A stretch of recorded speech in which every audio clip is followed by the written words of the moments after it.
सबकी और करे अपने मन की, अपने हिसाब से डिसीजन लें तो वो आगे चल सकते हैं। वही आपको बता दें इसी बीच बाबा 2 सवाल आपसे हम लेंगे। गौरा बराम जो सीट है, ये एक उदाहरण है जिस तरीके से महागठबंधन ने अपने फैसले में देरी की, नामांकन वापस ले लिया गया, उसको जिनको उन्होंने टिकट दिया था, सिंबल दिया था, अंतिम समय में वीआईपी ने अपने उम्मीदवार वापस ले लिया। आप समझिए उसका फायदा बीजेपी को मिल रहा है। बिल्कुल, जिस भाषा में बात ये कर रहे थे, बिल्कुल आपने देखा ना कि पिछले 3-4 दिनों में 11 तारीख से लेकर के 14 तारीख की भाषा का प्रयोग कीजिए, भाषा को देखिए तो आपने देखा होगा कि किस भाषा में वीआईपी के सुप्रीमो ने बात की। उनकी भाषा, कई जगह हमने तस्वीरें देखी, लाठी में तेल लगाया जा रहा था, एक इशारे पे जला दिया जाएगा। निश्चित रूप से ये सारी बातें निश्चित रूप से गौड़ा बराम में आरजेडी का पीछे होना, महागठबंधन का पीछे होना इस बात की तरफ इशारा कर रहा है बिल्कुल कि आपने डिसीजन सही नहीं लिया है।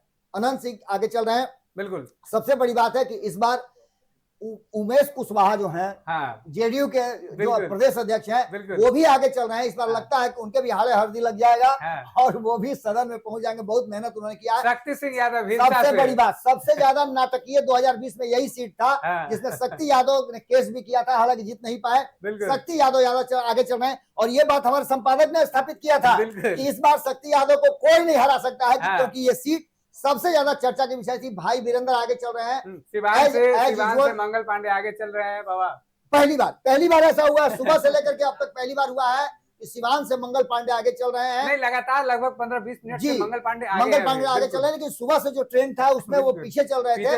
ये 177 अभी जो आंकड़ा है वो 177 का है और 61 का है। ऐसा लगता है कि इस बार 2010 जैसी स्थितियां होंगी। बीमा भारती एक बार फिर से लेट डाउन कर रही है महागठबंधन को।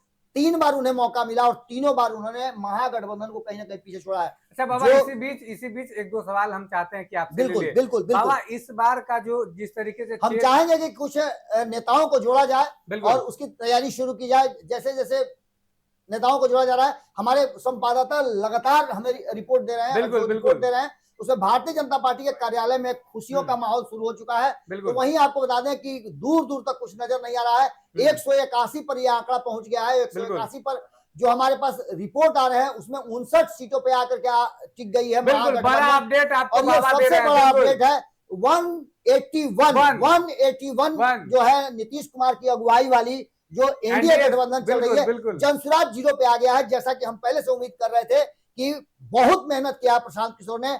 प्रशांत किशोर के लिए ये निश्चित रूप से एक कठिन परिस्थिति जरूर होगी, लेकिन आने वाले 5 साल के लिए जब नीतीश कुमार का विकल्प तैयार करेगा बिहार की जनता जब नीतीश कुमार के विकल्प के रूप में खोजना शुरू करेगी तो उसमें एक प्रशांत किशोर का भी नाम सामने आएगा। वो लीडर थे, उन्हें आगे से आकर के लीड करना चाहिए था। हमने कहा था कि प्रशांत किशोर को चुनावी रणनीति से बाहर नहीं होना चाहिए, भले ही वो एक कहा जाए कि सूत्रधार के रूप में काम कर रहे थे, लेकिन वो अगर चुनाव लड़ते तो निश्चित रूप से इसका इंपैक्ट कुछ अलग पड़ता। बात नीतीश कुमार की हम नहीं कर सकते हैं, क्योंकि नीतीश कुमार ने 20 साल से ये स्थापित किया है कि वो चुनाव लड़के नहीं बल्कि बिहार को बेहतर बना करके नेता बने रहेंगे। वहीं दूसरे को अग्नि परीक्षा देनी होगी। अब 181 और 59 का आंकड़ा आ गया है, यानी कि जो दावे थे अब उन दावों की हकीकत खुल करके सामने आ गई है। बार बाबा इसी बीच आपसे एक सवाल हम लेने का प्रयास करेंगे। जिस तरीके से 6 और 11 नवंबर को बिहार ने रिकॉर्ड बनाया, बिल्कुल, क्या 14 नवंबर को बिहार फिर एक नया रिकॉर्ड बनाएगा? निश्चित रूप से रिकॉर्ड की तरफ ही बढ़ रहा है सब कुछ। आपको बता दें कि 2010 की परिस्थितियां थोड़ी अलग जरूर थी, क्योंकि उस समय कांग्रेस अलग होकर के लड़ी थी। सबसे बड़ी बात कि महबूब आलम पीछे चल रहे हैं बलरामपुर से। यह सबसे बड़ा ब्रेकिंग न्यूज हो सकता है, क्योंकि महबूब आलम एक बहुत मजबूत नेता है और बलराम से उनका पीछे चलना इस बात की तरफ इशारा करता है कि एक तरफ से सुनामी चल रही है एनडीए गठबंधन की, और यह सुनामी निश्चित रूप से नीतीश कुमार को इसके लिए बधाई देना चाहिए, एनडीए के हर घटक दल को, हर नेता को, हर उम्मीदवार को।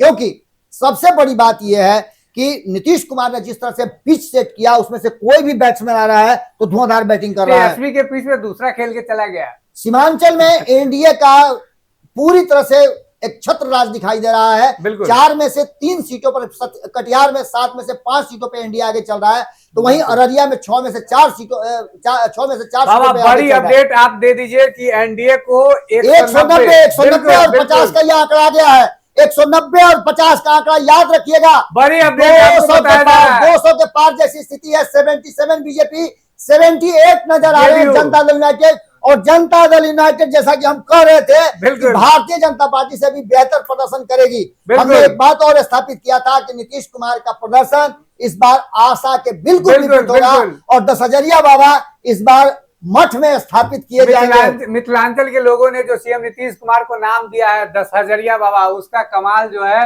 इस बार के बिहार चुनाव में साफ तौर पर लोगों को मिलता हुआ दिखाई दे रहा है। और जेडीयू ने जिस तरीके से बाबा इस बिहार चुनाव में प्रदर्शन किया है, लोग अचंभित है। इसके लिए आप बधाई दीजिए संजय झा को। संजय झा ने इस बात के लिए नीतीश कुमार को यदि तैयार किया कि बड़े छोटे भाई का सामने से नहीं होता है, चाह करके नहीं होता है, बड़ा और भाई बिहार की जनता तय करती है और निश्चित रूप से बड़ा भाई के रूप में नजर आ रहे हैं।